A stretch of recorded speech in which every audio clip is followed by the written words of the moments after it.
আজ এমন একটা দিন, একজন সাংবাদিক নাম তুহিন, সে খুন হলো। কি করলো? একদল সন্ত্রাসী যখন একটা অপরাধ করছিল, তখন তিনি সেটা ভিডিও ধারণ করছিল, যার কারণে ওই স্থানে ওই সন্ত্রাসী দল তাকে করেছে কতল। এরকম ভয়ানক একটা পরিস্থিতি, এবং দিন দিন কিন্তু হচ্ছে অবনতি। চারিদিকে সন্ত্রাসী, চাঁদাবাজ এরা যেন সর্বত্র করছে বিরাজ, এবং বেশ আরাম অনায়াসে তারা করে চলছে তাদের কাজ। তো এরকম পরিস্থিতি কেন হয়েছে আজ, এবং দেখে মনে হচ্ছে যে যেন দিন দিন এগুলো বাড়ছে। এর পিছনে কি কারণ আমি করে দেখেছি অন্বেষণ। তো আমার কাছে মনে হয়েছে যে মূলত এর পিছনে দুটো কারণ দায়ী। তো সে সম্পর্কে আমি আপনাদেরকে জানাতে চাই। একটা কারণ হচ্ছে যে বাংলাদেশের যে বিচার ব্যবস্থা, এই ব্যবস্থা অনুযায়ী এদেরকে করা হয় না শায়েস্তা। এরা মোটেও পায় না শাস্তি, যার কারণে অব্যাহত থাকে এদের কাজের এই গতি। তার উপর আবার আইনের থাকে ফাঁক ফোকর। যদি কোনো রকমে কোনো একটা মামলা যদিও বা হয়, এবং পরবর্তী সময় যদি এদেরকে করে গ্রেপ্তার, আমরা দেখি দুদিন পরে এরা পেয়ে যায় নিস্তার। ওই কোনো রকমের জেলে যদি থাকে 2-1 দিন, এরপর পরে দেখি ওরা পেয়ে যায় জামিন।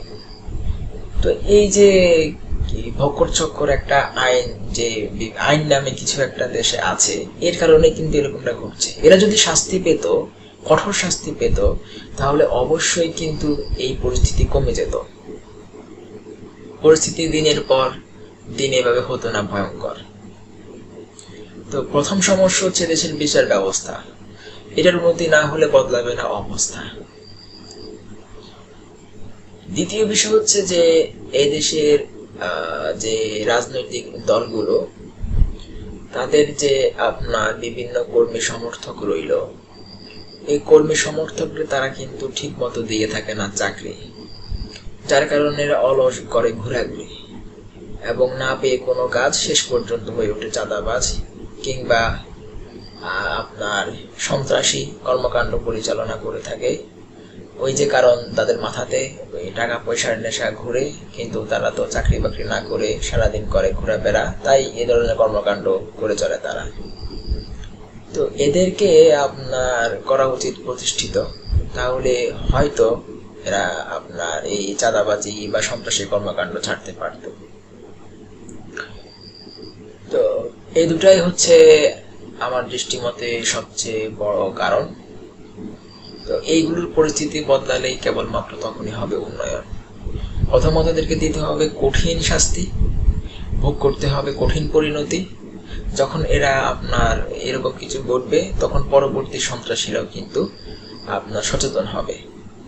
আর নিশ্চয়ই এরা কারো না কারো পায়ে ছত্রছায়া, নতুবা এরা কিন্তু সারা দেশের ভিতরে এভাবে ত্রাসের রাজত্ব কায়েম করিয়া ত্রাস ছড়াতে পারতো না, ঠিক কিনা? তাই এদেরকে যারা আপনার দিয়ে থাকে প্রশ্রয়, আমার মনে হয় যে এদের প্রশ্রয় দেওয়া থেকে আপনার বিরত থাকা উচিত।